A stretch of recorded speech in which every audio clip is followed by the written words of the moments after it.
cinco conceptos generalmente uno podría, por ejemplo, determinar o saber cuando un conocimiento no es científico o no va por ese camino. ¿Ya? Son como, por así decirlo, señales de que un conocimiento, cuando se trata de ser científico, no es científico. ¿Ya?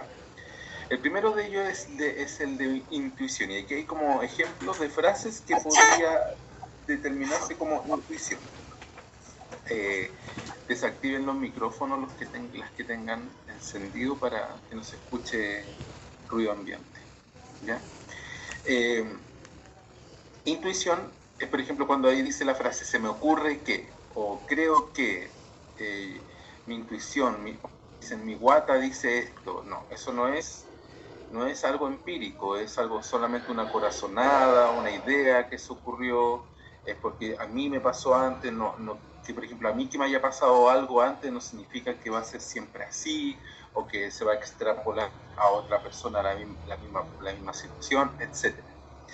Lo otro es, por ejemplo, cuando se le pregunta por fuentes de dónde se obtiene eso, no, son fuentes no científicas y que incluso pueden estar asociadas a la anterior, a la intuición. Lo leí en un diario, lo vi en una película o lo escuché en la tele. Ya estamos claros que, por ejemplo, todo lo que escuchamos en la tele no es necesariamente lo que es real. O sea, sin ir más lejos, la lluvia que ocurrió, o sea, no sé si les pasó a ustedes, pero yo esperaba 2 días de truenos y relámpagos, como que se iba a caer el cielo. Y básicamente fue incluso más, bueno, llovió en la noche más, creo, pero no fue tanto como se esperaba. Todo eso lo orquestó un poco los medios de comunicación. ¿Ya? Entonces, eso genera en el fondo una especie de, de sensación colectiva de preocupación. Entonces, por eso estamos haciendo esta clase ahora en esta modalidad. ¿Ya? Profe, Eh, ¿Sí? sí, por ejemplo, mucha gente se deja llevar por lo que dice TikTok, las redes sociales y Exacto. no siempre son fuentes fidedignas. Entonces, hay mucha, Exacto. De hecho, claro, la gente cae en TikTok, mucho desconocimiento. TikTok es una red social por excelencia no fidedigna. O sea, más que las otras. ¿Ya? Se tiende a la fake news, a la mentira. Ya hay mucha gente que llega y cree lo que primero le dicen. Incluso uno mismo muchas veces no, lo escuché en la noticia, me lo dijo tal persona. Eso no es más que una opinión. ¿Ya? No estoy diciendo que no sea válida, pero es una opinión. ¿Ya? ¿Cuándo va a ser realmente válido para la ciencia? Es cuando tenga pruebas o haya un investigador que trató el tema de forma real. Con respecto al tema de las lluvias, por ejemplo, uno podría decir, pero los meteorólogos pronosticaron efectivamente que iban a haber lluvias. Sí, pronosticaron, son científicos que se dedican a eso, ¿ya? Pero hoy día, si ustedes se dan cuenta, ¿cuál era la probabilidad de antes de acertar al tiempo versus hoy día? ¿Eran más altas o no? Antes, estoy hablando de años atrás. Cuando pronosticaban el tiempo, ¿era más real? ¿Se apegaba a la realidad?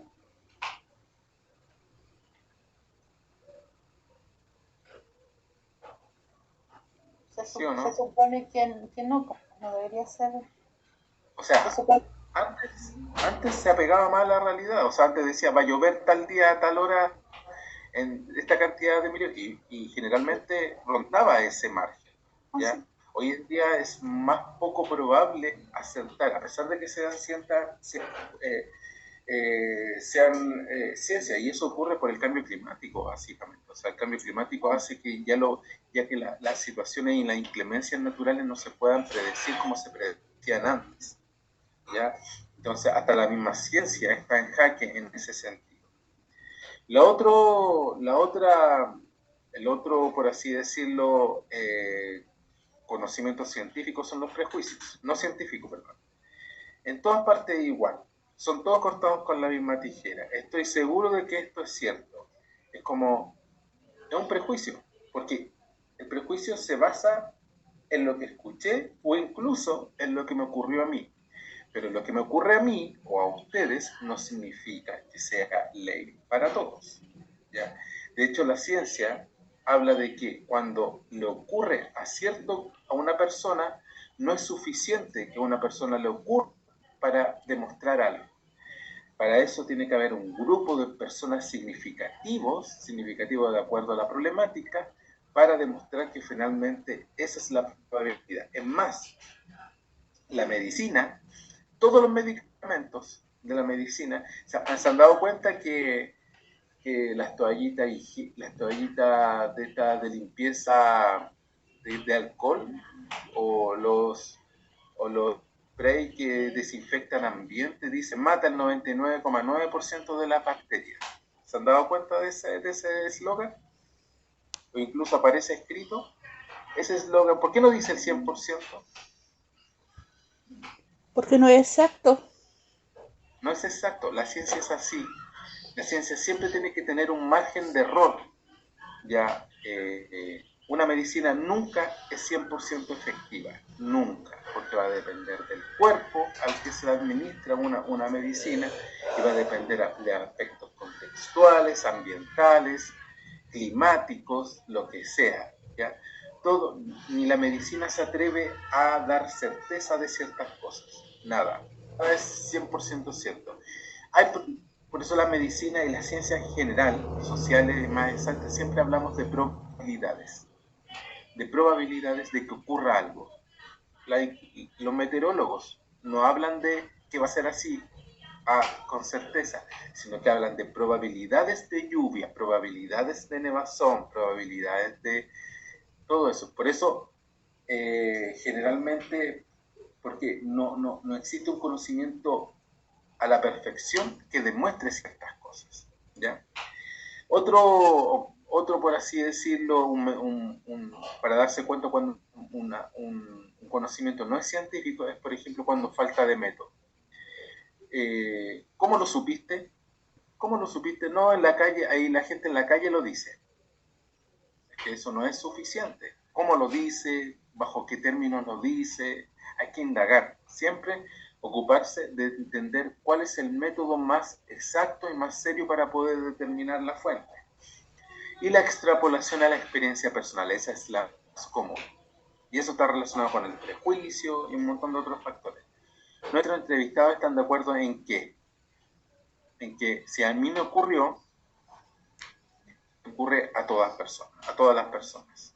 Por eso generalmente en ciencias sociales, en métodos cualitativos incluso, cualitativo, no cuantitativo, se habla de sondeos, de focus group, porque es un grupo de personas que piensan ciertas cosas. No es una realidad para todos, ¿ya? Eso. Continuamos. Aquí yo les dije que íbamos a saltar algunas PPT.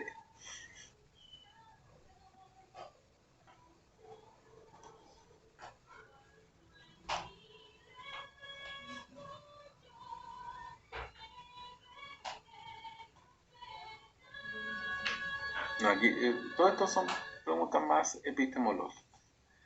Eso ya lo vimos.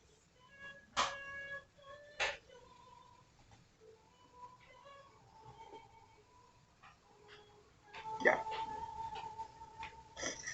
El conocimiento para la ciencia nace de un concepto de paradigma. El concepto de paradigma nace de un autor que se llama Thomas Kuhn, ¿ya? Que era un científico del siglo XIX, en que habla de los paradigmas. Y los paradigmas, para poder entender una ciencia o la comprobación de algo, tenemos que situarnos en un paradigma. El paradigma es lo que damos por hecho, ya, que existe, ya. Pero es como el etnocentrismo que le hablaba hace un rato atrás. Yo doy por hecho que mi cultura es mejor que la otra porque es lo único que conozco. El único que conozco es toda mi realidad. Y generalmente nosotros extrapolamos mi realidad a todas las realidades. Pensamos que en todos lados es igual. Ya, eso es, por así decirlo, un paradigma. Por eso cuando chocan dos paradigmas, se entra en un conflicto grave, porque en el fondo es como mi percepción del mundo versus la percepción de otro, por eso se generan los conflictos. Entonces aquí dice, el paradigma es un concepto del objeto de estudio de la ciencia acompañada de un conjunto de teorías básicas sobre los aspectos particulares de ese objeto. Incluso cuando se habla de teoría, la teoría es un acercamiento a la realidad. Es lo que yo estoy tratando de demostrar sobre un cierto paradigma, sobre el comportamiento de las personas, sobre el comportamiento sobre un medicamento, lo que sea. ¿Ya? Hay teorías que hablan de eso. Las teorías no son 100% certeras. Las teorías tratan de interpretar ese paradigma, nada más. Es una interpretación teórica, válida, pero que desde la ciencia sirve para poder interpretar el mundo. Este conocimiento define los problemas que deben investigarse, la metodología por emplear y la forma de explicar los resultados de la investigación. O sea, la teoría no solamente le trata de dar una explicación al mundo, sino que busca un método que habla de la teoría para poder demostrar algo, ¿ya? El paradigma, como esas características, es aceptado por la comunidad científica determinada, que así se puede diferenciar de otros. En el debate sobre la ciencia y la epistemología, que tiene que ver con el conocimiento, a partir del pensamiento de Thomas Kuhn, como decía anteriormente, se habla del concepto de paradigma, para referirnos a los supuestos básicos compartidos por grupos de científicos o pensadores. Cuando se habla de conocimientos o supuestos básicos, es por así decirlo que hay supuestos básicos, valga la redundancia, o ideas básicas de las que partimos. O sea, por ejemplo, el cristianismo, todas las personas que son cristianas independientes de la religión parten de un supuesto básico. ¿Cuál es el supuesto básico?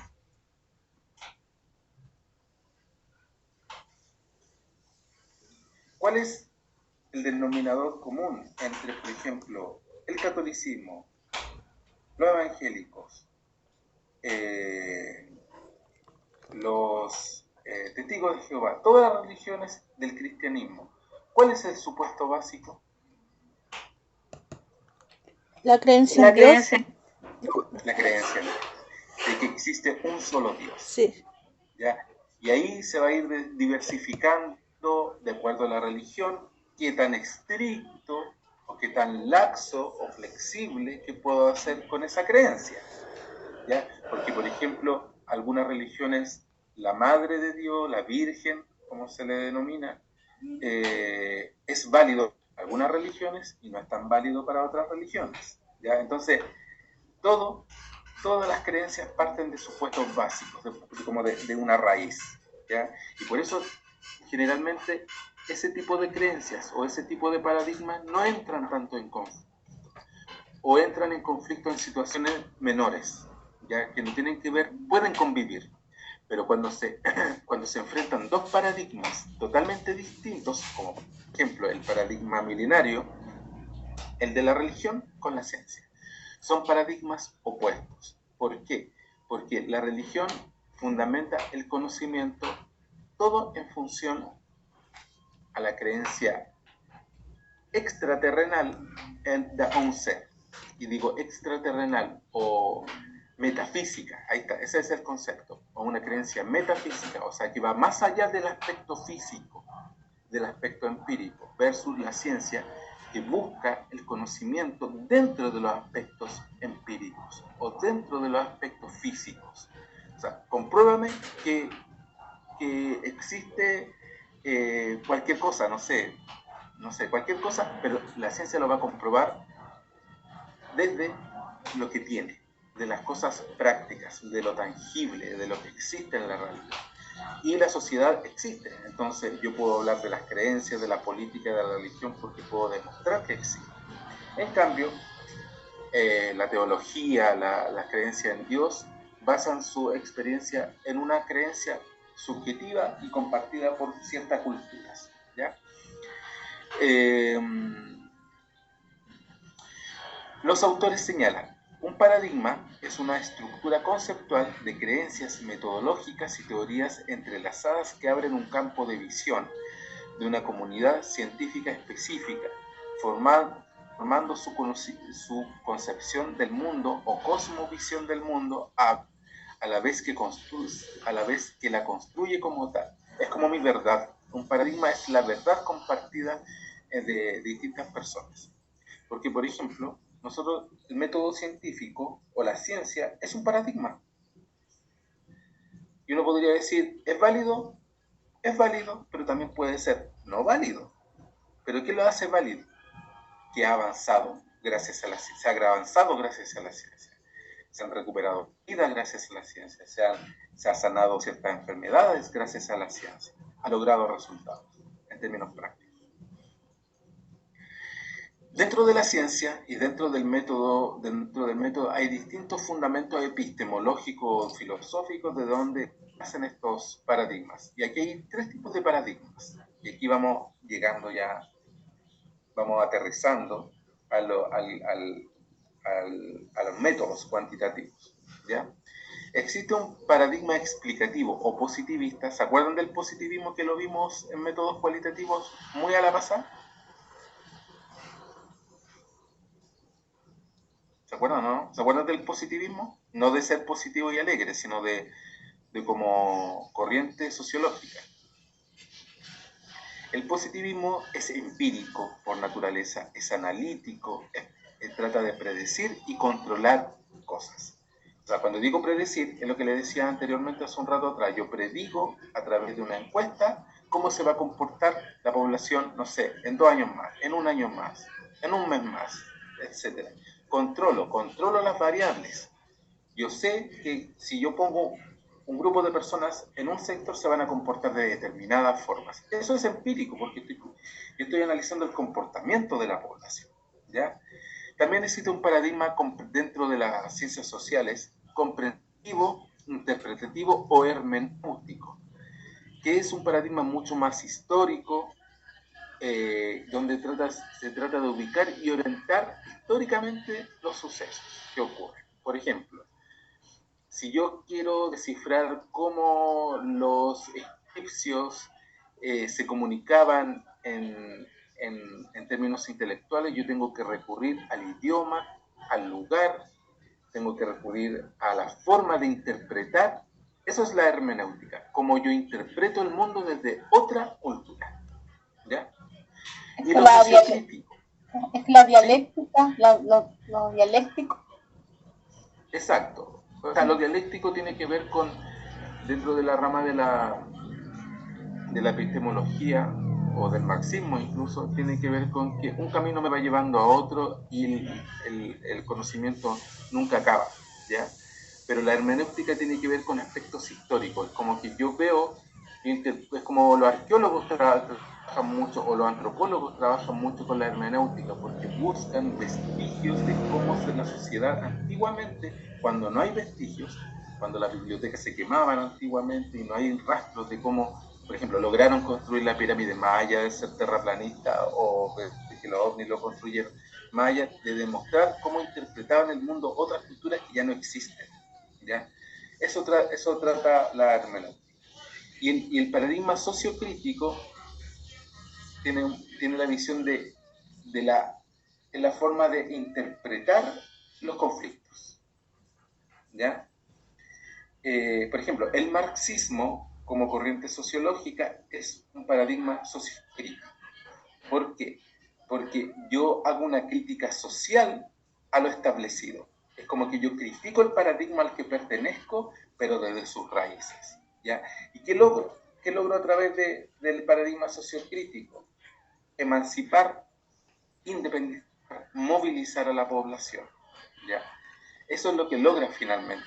El no estar satisfecho en el paradigma en que vivo y lo cuestiono. Ese es un paradigma sociocrítico, que no es tan empírico, ¿ya? No es tan empírico. Aquí hay un cuadrito sobre la noción de la realidad, para que lo puedan echar un ojo. El objeto, de acuerdo a su forma, a los 3, por ejemplo, en las filas está el explicativo, el interpretativo y el crítico. Por ejemplo, la noción de realidad dentro del paradigma explicativo la ve como una realidad dada, está ahí, que está determinada por ciertas reglas naturales, pueden ser, que es singular, que es única, que es tangible, que yo la puedo tocar, la puedo ver, la puedo mirar, es fragmentable, o sea, yo la puedo dividir en distintas áreas para poder interpretarla de mejor forma, es limitada, es observable, medible, confiable. Y si yo estamos hablando de métodos cuantitativos, bueno, esta pregunta se la voy a hacer en un ratito. Está el paradigma interpretativo, que era el hermenéutico. Es múltiple, es holístico, definido a partir de la significación de los sujetos. Por ejemplo, método Quarry tiene un poco de explicativo y de interpretativo también. ¿Por qué interpretativo? Porque a mí me interesa la visión de una persona, cómo interpreta el mundo, su mundo, esa persona, para poder yo entender, como cientista social, en el caso de ustedes como trabajadoras sociales, de cómo ve el mundo esa persona para ver si hay solución. ¿Ya? Es una mezcla. En cambio, los métodos cuantitativos es 100% explicativo. Y crítico, que es, como dice ahí, construido, múltiple, divergente, construido históricamente, medida por la producción y la reproducción de las relaciones humanas, etc. Aquí hay distintos tópicos. Acabamos de hablar de la noción de realidad, el objeto, ¿ya? Aquí sigue, noción del sujeto, lo mismo. Pero eso para que lo revisen solamente, ¿ya?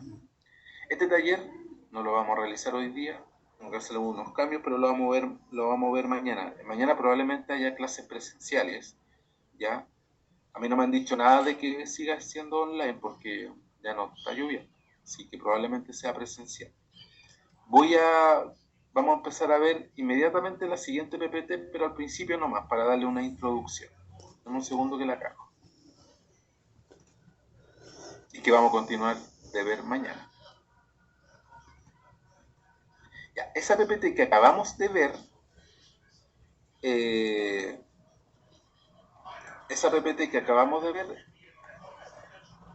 es como el contexto de la metodología cuantitativa, porque la metodología cuantitativa pisa terreno ahora con la siguiente PPT. Ah, ¿confirmó? Es presencial entonces. Ya, perfecto. Ya, entonces mañana nos vemos a las 3 en la sala. ¿Ya? Pero antes de terminar, porque todavía no estamos en la hora, vamos a terminar como 10 para las 9 por ahí, para que tengan tiempo porque tienen clases después de nuevo, ¿cierto? ¿Siguen con otra clase? Sí, pero... Un segundo que se está compartiendo el archivo.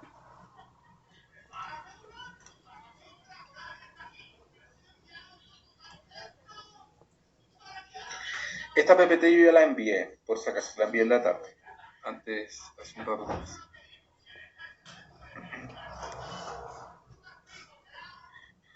Ya, aquí vamos a entrar directamente al área conceptual, por así decirlo, de la metodología cuantitativa. Aquí ya entramos de plano a la metodología cuantitativa. Porque la primera PPT, voy a tratar de hacer la conexión entre lo que vimos anteriormente con esto. Porque la primera PPT hablaba de todo esto de la ciencia. Porque la ciencia se respalda, el principal método que ocupa es lo cuantitativo y también lo cualitativo. Pero lo cualitativo tiene un ala interpretativa, como lo decía anteriormente, ¿ya? Un enfoque interpretativo. Lo cuantitativo trata de que a través de la experiencia, sobre todo en ciencias sociales, se demuestren cosas, se demuestren resultados, ¿ya? Entonces, para que exista una metodología cuantitativa acabada, tiene que seguir ciertos procesos, tiene que seguir cierta operatividad, ¿ya? Entonces, ¿qué es la teoría? Partamos hablando de qué es lo que es la teoría para la metodología cuantitativa. Y según Ortiz, en el año 2012, voy a poner un poco de zoom, la teoría es una construcción de un sistema representado capaz de articular diferentes categorías entre sí.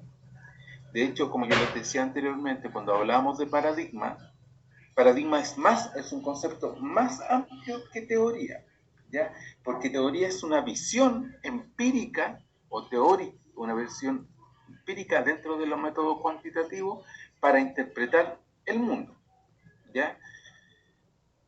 Pueden haber muchas teorías dentro de un paradigma, ya que se pueden complementar, como lo que le decía anteriormente, como que las religiones cristianas se llevan entre comillas bien entre sí porque existe un mínimo. Ya, las teorías también tienen mínimos para hablar dentro de la metodología cuantitativa.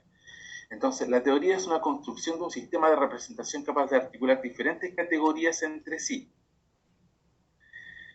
y de generar inteligibilidad sobre lo que se pretende conocer en la investigación científica, que quiere decir que sea inteligible, que tenga capacidad de conocimiento y que esté en ideas, en conceptos, que lo que está en la experiencia se puedan transmitir a conceptos, a ideas. No son sistemas estáticos, porque permanecen constantemente ahí, sin ningún cambio, a los que se debe asimilar todo lo nuevo, sino sistemas abiertos en relación con los cuales los investigadores deben cultivar una conciencia de parcialidad, de desarrollo y no de resultado final, como frecuentemente ocurre en la ciencia. Voy a explicar esto, que suena un poco enredado. Primero, una teoría es una interpretación, es una simple entre comillas, interpretación de algo que se quiere investigar, o de un fenómeno en particular, o de varios fenómenos que se articulan entre sí, ¿ya? Pero la teoría no es estática. Si una teoría dice que A más B es C, quiere decir que ese A más B más C siempre va a ser A más B es igual a C, ¿sí o no? No. No. No. Porque hay que entender que todo lo empírico y todo lo que se ve tangiblemente, el mismo ejemplo que di anteriormente sobre el pronóstico del tiempo, ¿ya? El pronóstico del tiempo es súper volátil, ¿ya? ¿Por qué? Porque siempre en el clima, siempre las cosas cambian, sobre todo cuando son climas muy cambiantes como el clima tropical, por ejemplo. Ya por eso hoy día está cambiando mucho esto, porque es impredecible que el clima mediterráneo que tenemos nosotros generalmente es súper estructurado, invierno, otoño, verano, y cada estación tiene sus propias características. Eso ya está cambiando. Ahora los límites entre otoño e invierno son distintos, llueve antes, ya el calor no es el mismo calor que existe anteriormente. Entonces, toda esa teoría climática que existe sobre ciertos climas, probablemente en 50 años más el clima mediterráneo ya va a dejar de existir por el cambio climático. Ya al final todo va a ser clima tropical, ¿ya? Estoy hablando de 50 años más, por ejemplo, en adelante. ¿Ya? Por lo tanto, esas teorías ya van a ir quedando obsoletas. Ya las teorías van archivándose, por así decirlo, y van creándose nuevas teorías. ¿Por qué? Por los cambios ambientales en la misma sociedad. Cuando se hablan de teorías en la sociedad también va cambiando, va generando otros cambios, etc. ¿Ya? Entonces, como frecuentemente ocurre en la ciencia, ellas existen en el pensamiento y la reflexión de los investigadores, las teorías. Por eso son inteligibles, porque las teorías no son cosas, son ideas entrelazadas entre sí. Para poder entender algo, yo tengo que comprender ciertas cosas de base, principalmente para poder hablar de una teoría. Un experto tiene que saber crear una teoría, pero ese experto tiene una red de conceptos y conocimientos en su mente, ¿ya?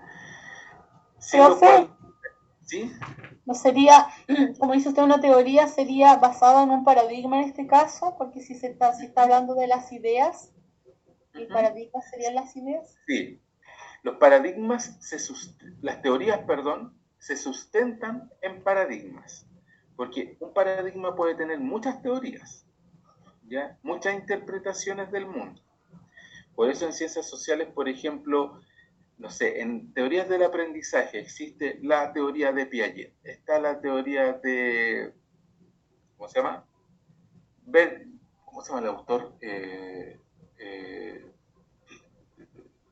Feuerstein, está la teoría de Piaget, dije. Entonces hay muchas teorías, no recuerdo ahora bien, hay un autor que no recuerdo ahora, Vygotsky, Piaget, distintas teorías que hablan del paradigma del aprendizaje, ¿ya? De cómo una persona aprende, ¿ya? Está en psicología hay distintas teorías que hablan del mismo fenómeno, del mismo paradigma.